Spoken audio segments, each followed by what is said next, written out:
कहीं किस रूप में आकर नारायण मिल जाएगा। निर्मल मन के दर्पण में वह राम के दर्शन पाएगा। सतम विहाय भोक्तव्यम सहस्र स्नानम आचरे। लक्ष्य विहाय भोक्तव्यम सतम विहाय भोक्तव्यम सहस्र स्नानम आचरेत। लक्ष्यं विहाय दातव्यं कोटि त्यक्त्वा हरिभजे। 100 काम छोड़ करके भोजन करना चाहिए। सतम विहाय भोक्तव्य। कितने भी काम लगे हों लेकिन 100 काम हों फिर भी उसे छोड़ करके भोजन करना चाहिए। सहस्रम स्नानम आचरेत। 1000 काम छोड़ करके स्नान करना चाहिए।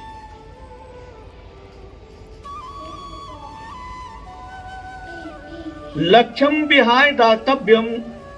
लाखों काम छोड़ करके दान देना चाहिए।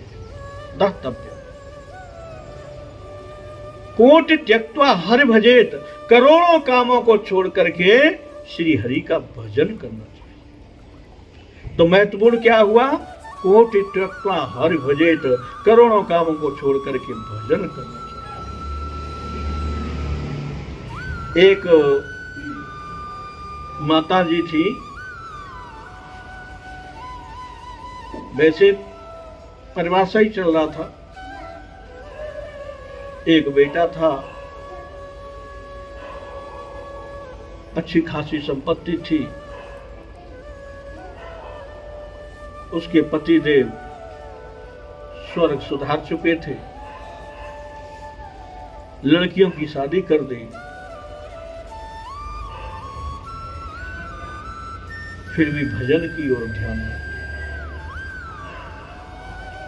ध्यान किस पर है कि मेरा बेटा क्या करेगा, मेरी बात नहीं मानता। बेटा मेरे बस में हो जाए।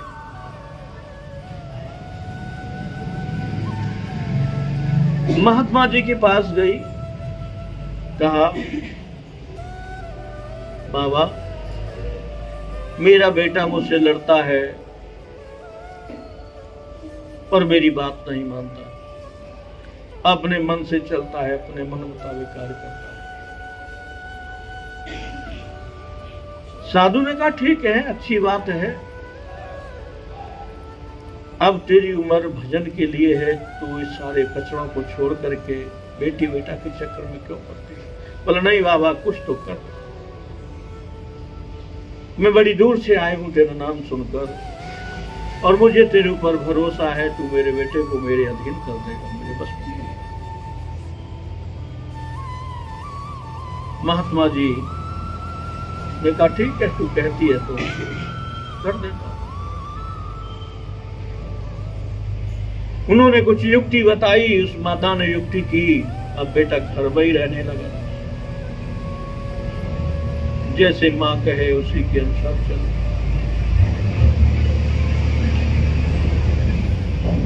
बेटा माँ से कहता है माँ मुझे पैसे चाहिए।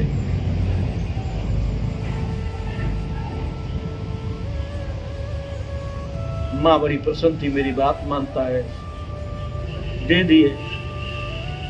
पैसा खर्च करने के लिए बाहर निकला, दोस्त मिले, दोस्ती हो गई। शराब पीना सीख लिया, वैश्याओं के जाना सीख लिया, और वो घर आए, माता की बात माने, लेकिन कार्य से उल्टे ही करे जब निकले। माता ने मना किया तो 2-4 दिन हुए, यार दोस्त मर्राने लगे, लेंगे। और उस लड़के ने कहा वैसे तो सब ठीक है, माता पैसे देती है पर आज नहीं दिए। दोस्तों ने कहा पैसे नहीं दिए, पैसे कोई कमी तो है नहीं, बुढ़िया क्या करेगी पैसे, तू ऐसा कर बुढ़िया को मार दे।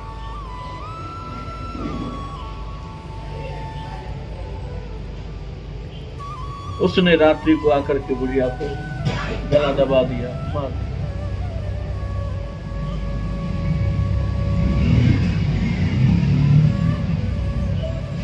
ऐसे बेटों के लिए या अपने समय को भगवान से रहित होकर के बेटी बेटों में, नाती पोतों में, घर परिवार में लगाता रहे भजन, शायद वो माँ भगवान का भजन करती, कोटि त्यक्त्वा हर भजेत, करोड़ों कामों को छोड़ करके प्रभु की शरणागति होती, भजन होती तो बच जाती। ऐसा नहीं होता। क्यों? माता का कार्य था कि अपने बेटे को भी संत महात्मा के सत्संग में लगाती, कुसंग छुड़वा देती तो ठीक रहता, परंतु नहीं, उसने तो कहा मेरी बात माने, मेरे बस में।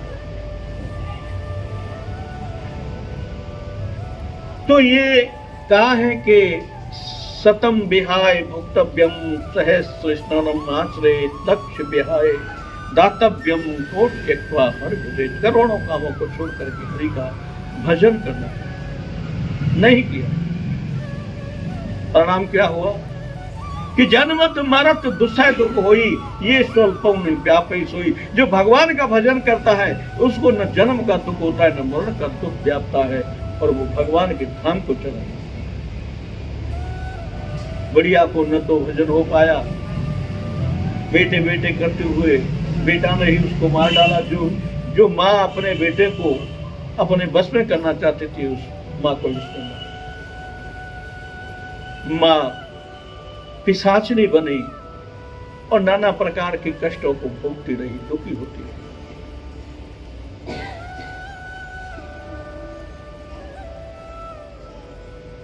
उस लड़के को पुलिस पकड़ कर ले गई, सजा हुई, संग छूटा, जेल में रहा 10 साल पीछे उसकी वहां से बरी हुआ, मुक्ति मिली। घर आया, बड़ा दुख हुआ।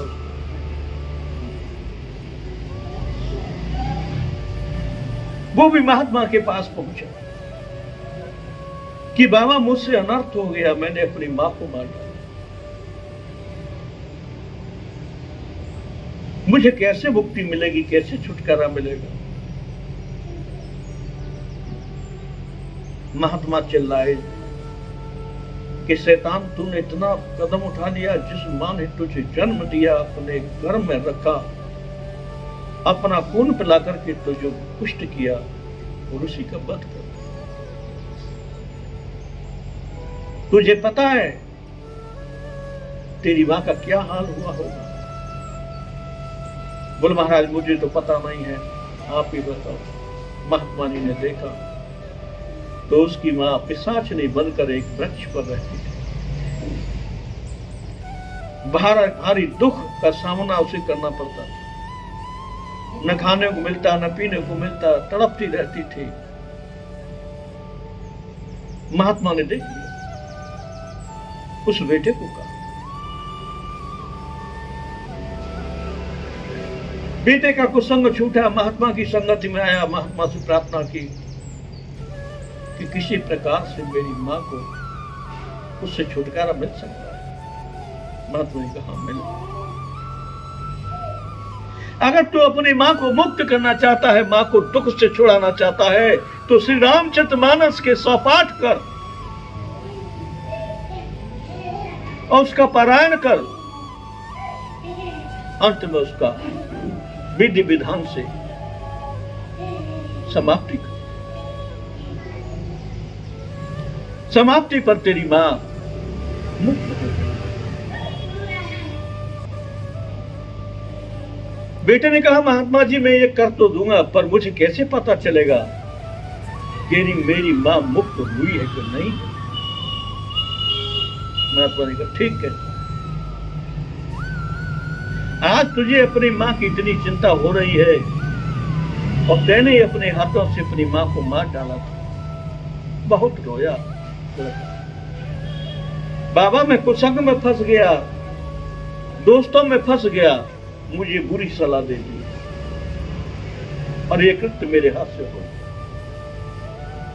महात्मा जी ने कहा ठीक है, तू अपनी मां को मिलना चाहता है तो पहले उस वृक्ष पर जा और वहां बैठ करके शांति से पश्चाताप कर और भगवान से प्रार्थना करे, भगवान मेरी मां के दर्शन करा। भगवान में इतनी शक्ति सामर्थ्य है कि वो उसको कह करके तेरे दर्शन करा सकते। भजन किया, पारायण किया, वहां गया, बैठ तो पिशाचनी रूप में उसकी मां का चेहरा तो वही था, सामने खड़ी हो गई भयंकर रूप से। बेटा डरा और वो उसके गले तक पहुंची कि मैं तुझे मार डालूं। लेकिन महात्मा ने पहले ही उसे एक ही ऐसी चीज दे दी कि उसे निकाल करके अपने हाथ में ले लेना, तो वो पिशाचनी तेरा कुछ बिगाड़ नहीं पाएगा। जो ही वो उसे मारने के लिए दौड़ी, गला दबाने के दौड़ी, उसने वो अपना ताबीज निकाला, हाथ में लिया और उस ताबीज पर फूंक मारे गले से, माथे से लगा। तो वो पिशाचनी चिल्लाने लगी, बचाओ बचाओ बचाओ।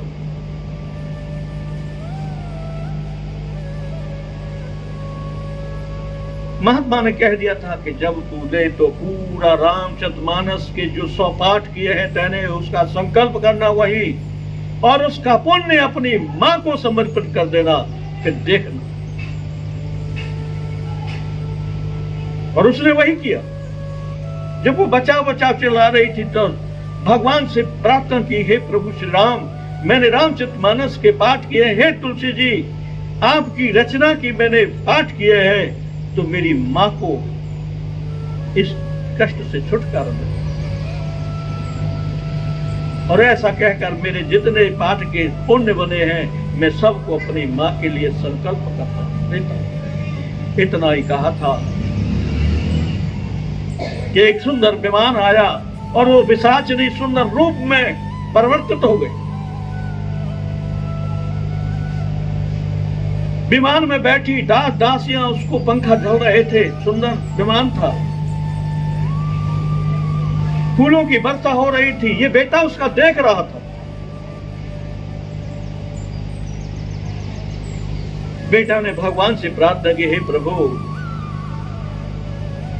मेरी मां तो बैठ कर जा रही है, मैं मां से बात करना चाहता हूं, मेरी बात करो। बेटा देख रहा है, सब कुछ देख रहा है जो हो रहा है, लेकिन बात नहीं हो पाती। प्रभु ने कृपा की, मां विमान से उतरी, बेटा का मस्तक चूमा और बड़ी प्रसन्नता के साथ बोली, बेटा तूने मुझे मारा था, उसका परिणाम मुझे पिशाचने का योग मिला कि मैं तुझे अपने बस में करना चाहता था। लेकिन तैने जो 100 पारायण किए हैं रामचरितमानस के, महात्मा जी के कहे अनुसार, उसके पुण्य से मुझे कितनी बड़ी उपलब्धि हुई है जो मैं जीवन में सोच नहीं सकती थी। धन्य है तू, तेरे जैसे बेटे अच्छे संगत में, भगवान के संग में, भगवान के भजन में लगे रहेंगे तो कोई माता दुखी नहीं रहेगी। किसी को पिशाचनी नहीं बनना पड़ेगा, किसी को भूतनी नहीं बनना पड़ेगा। ये वो बालक सामने देख रहा है माता को, ऐसा कह करके मत चलिए। उस बेटे ने सोचा कि वाह, इस रामचरितमानस में इतनी अपार शक्ति कि मेरी मां मेरे सामने विमान में बैठकर और प्रभु के धाम को गई। अब मुझे कुछ नहीं करना। रामचरितमानस को लिया और उसी वृक्ष के नीचे बैठ करके पाठ करने लगा। न उसे भूख की चिंता, न प्यास की चिंता, न खाने की चिंता। उसका मन इतना लगा कि सब कुछ भूल गया। और उसके हृदय से इच्छा होने लगी कि हे भगवान, अब मैं इस धरा पर जीना नहीं चाहता, मुझे आप मेरी मां के पास पहुंचा। कृपा हुई भगवान की। उसके प्राण छूटे देख रहा है कि मुझे भी विमान लेने के लिए आए, और जहां माता गई थी उसी लोग को उसे भेज दिया। तो रामचरितमानस में इतनी अपार शक्ति है कि इसका पाठ करने से बड़े बड़े संकट टल जाते हैं, पुण्य लाभ मिलता है। और उस मानस पर अज्ञानी मूर्ख लोग टीका टिप्पणी करते हैं, उसका प्रैक्टिकल करके नहीं देखते, उसका अध्ययन करके नहीं देखते, उसमें प्रवेश नहीं करते। अगर इस रामचरितमानस सरोवर में प्रवेश कर ले तो फिर पाप करने की इच्छा नहीं है।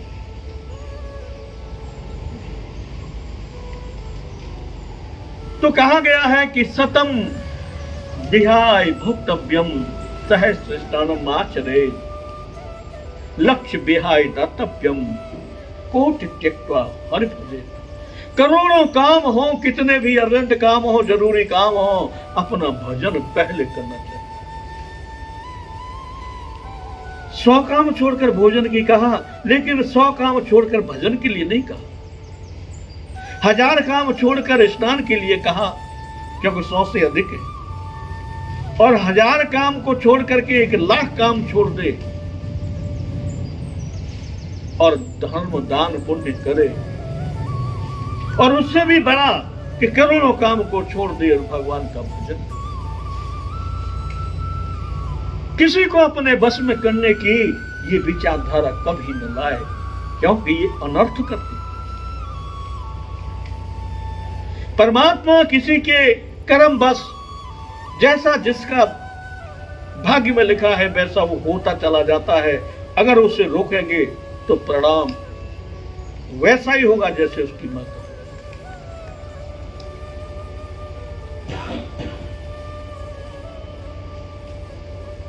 एक महिला थी,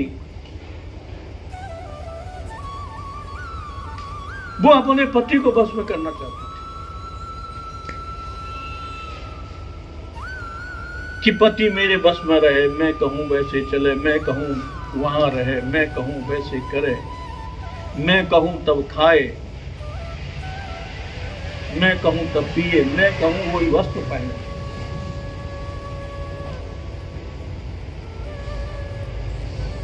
लेकिन वो पति उसका बात नहीं मानता था, वो अपने हिसाब से चलता था। अब महिलाओं का तो स्वभाव होता ही है कि जब कोई दिखता है कि अब मेरे बस नहीं चल रहा है, तो फिर वो साधु संतों के पास कोई न कोई उपाय ढूंढने के लिए जाती है। तो एक महात्मा के पास पहुंची, महात्मा जी से कहा कि मेरा पति मेरे बस में नहीं रहता है, बाबा कोई ऐसी युक्ति बताओ मेरा पति बस में हो जाए। महात्मा जी ज्ञानी थे, बोला हाँ हो जाएगा, तो मुझे क्या करना है कि तुझे शेर के मुंह का बाल लाना।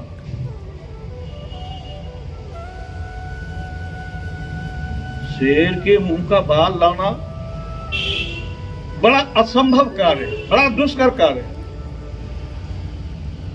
बोले बाबा और कोई उपाय नहीं है जो थोड़ा सरल हो, सुगम हो? बोले नहीं, तुझे अपना पति बस में करना है तो शेर के मुंह का बाल हिलाना पड़ेगा। अब शेर कहां मिले? शेर तो जंगल में मिलेंगे। बोला बाबा कुछ भी हो जाए मैं शेर के मुंह का बाल लेके आऊंगी, पर मेरा पति मेरे बस में हो जाए। निकली घर से, जंगल में गई। जो छपकली से डर जाए वो शेर जंगल में मध्य रात्रि के बीच जंगल में घूम रहे। शेर ने जो जंगल में दहाड़ मारी तो महिला डर गई और अपने घर की ओर भागने लगी। घर पहुंची, विचार करती ये कार्य तो बड़ा मुश्किल है, पर उसने ठान लिया कि मुझे हर हालत में शेर के मुंह का बाल ला के बाबा को देना है, क्योंकि पति को बस में करना। दूसरे दिन गई, तीसरे दिन गई, जो ही शेर दहाड़ मारे और भागने लगे, हिम्मत की उसने एक दिन शेर के लिए कुछ मांस के टुकड़े ले गई, डाला। शेर घुर्राने से बंद हुआ, लेकिन दूर से फेंकने लगी, कहीं ऐसा नहीं खा जाए मुझे। कभी रोटी ले जाए, कभी कुछ ले जाए, उसे डाले। धीरे धीरे वो शेर उसके नजदीक आने लगा और उसकी भी हिम्मत बढ़ने लगी। शेर घुर्राए नहीं। ऐसे करते करते एक दिन शेर उसके पास ही आ गया और वो शेर के ऊपर हाथ फिराने लगी। हाथ फिराते समय और एक झटके में उसका बाल निकाल लिया शेर। और उस बाल को लेकर के महात्मा के पास पहुंची कि महात्मा जी लो, क्या है? बोले शेर के मुंह का बाल लेके आई। बोला अच्छा। महात्मा जी को विश्वास नहीं हुआ कि इतनी ताकत, इतनी हिम्मत, इतना साहस, जो घर से बाहर न निकल सके दिन में भी, और इसने तो रात्रि में जाकर के बाल। बोले झूठ तो नहीं बोल रही? नहीं, शेर के मुंह का बाल है। बोला ठीक है, ला। लिया और बाबा की धूनी लग रही थी, वो लेकर के धूनी में डाल दिया। वो महिला भारी क्रोधित हुई, 50 गाली बाबा को देने लगी कि इतनी मुश्किल से मैं इस बाल को लेकर आई हूं और इसने तो डाल दिया, अब मेरा पति कैसे बस में होगा, उसे चिंता न। बोले बाबा तैने यह क्या किया? इतनी मुश्किल से मैं जान पर खेल करके ये बाल लेके आए हूं और तैने इसे अग्नि में जला दिया। बोले बेटा, जब शेर को तूने अपने बस में कर लिया, वो तो चूहा है, तू झूठ बोलती है, मैं तेरी कोई बात नहीं सुनने वाला, जा। बोलो सच्चिदानंद भगवान की।